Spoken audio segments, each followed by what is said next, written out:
I noticed on your desk here at John Gorey that you have a interesting sticker on the front of your desk that says, "Feminism is this radical idea that women should be treated like human beings," which I love that whole thing.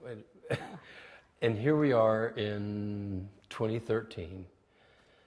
Why do you think that there is still an issue of like things for women like equal pay and other issues to where women aren't really treated like human beings? Such a radical idea. I know. Well, I'm not sure everything that I feel is not equal would fall under not being a human being. Right. But I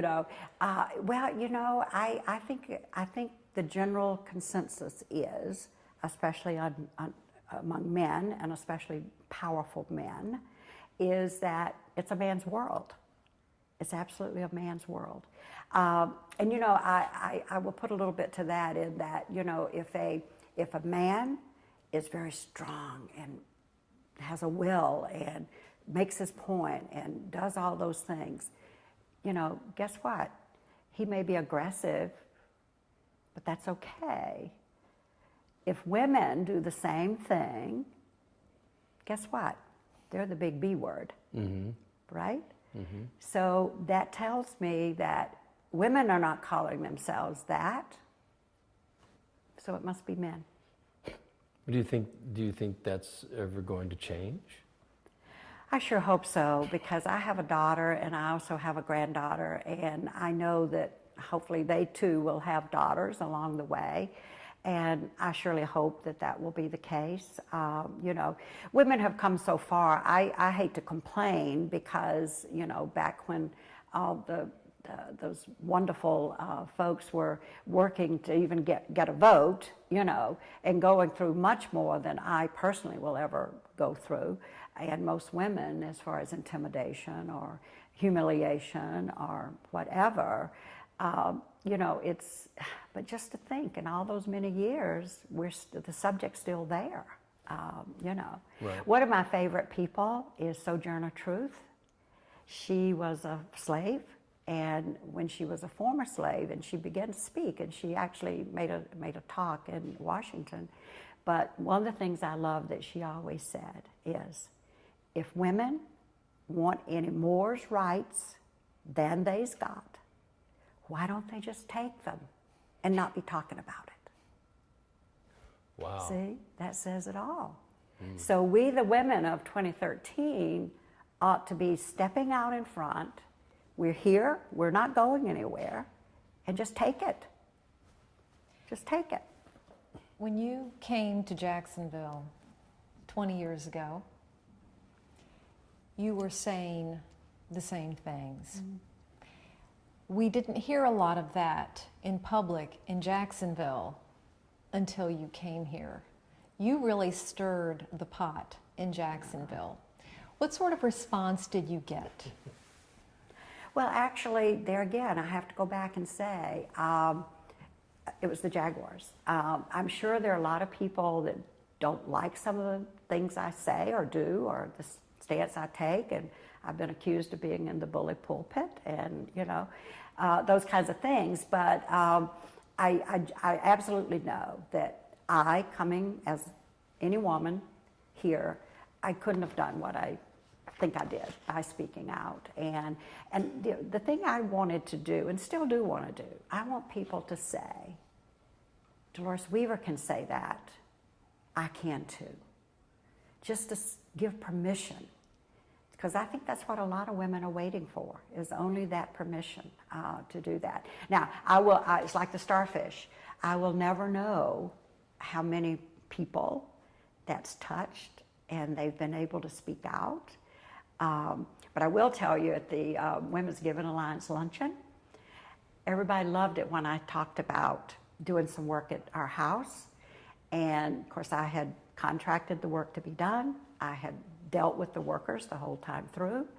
And when the invoice came to be paid, it came to Mr. Wayne Weaver. Excuse me? So I promptly put it in an envelope and sent it back and said, I contracted the work, I saw it through to finish, I will pay your bill, but send it to me. I have had women meet up with me every place since then, so many, and said, you know, I'm so glad, because it's happened to me before too, and I just never thought about it. I wrote a check and sent it. So, you know, those are the little things that you hope will have made a difference. When my mother is now 90, and she would visit me every year. And soon after you arrived in Jacksonville, you were giving a keynote presentation to a big group, and it was in a hotel downtown. And I took my mom, keeping in mind she grew up on a farm in the Midwest, and that's where she spent her life. She heard you speak, and it changed her life. Aww. She has been talking about you since then, saying, well, that lady who owns the Jaguars, what she says.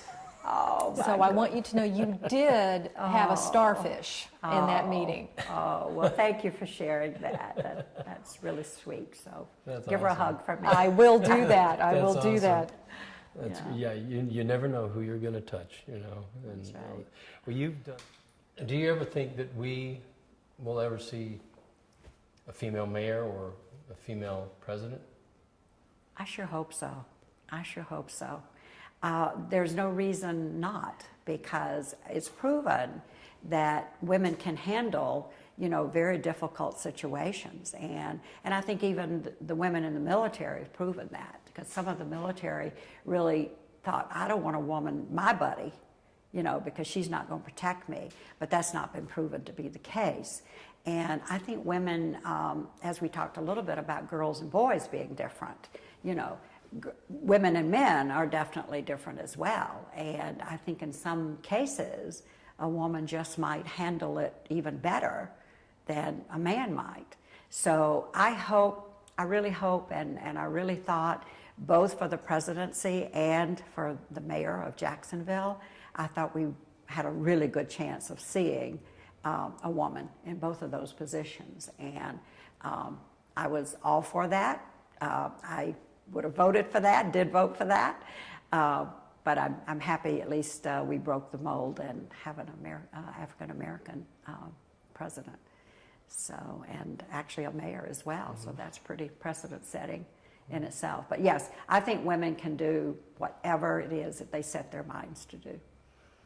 Do you think we'll see more women in the corporate leadership positions of major companies, women serving as CEOs, because there seems to be a very small percentage of those roles filled by women now? Mm-hmm. Well, and it is small. It is small. And that's because I think the thumb has been kept down, that, you know, people just don't give the women the credit that I know they deserve, that they can operate these big corporations. And I, you know, until there's a mindset change, and until white male America will look at things differently, it's going to be difficult to change. But I just think we have to talk about it and keep insisting that it can happen, and do what we can to make it happen. But it will happen someday. Do you see that as a generational change? Do you see that change happening among younger generations? And you have grandchildren. Do you see a different thought pattern in those generations?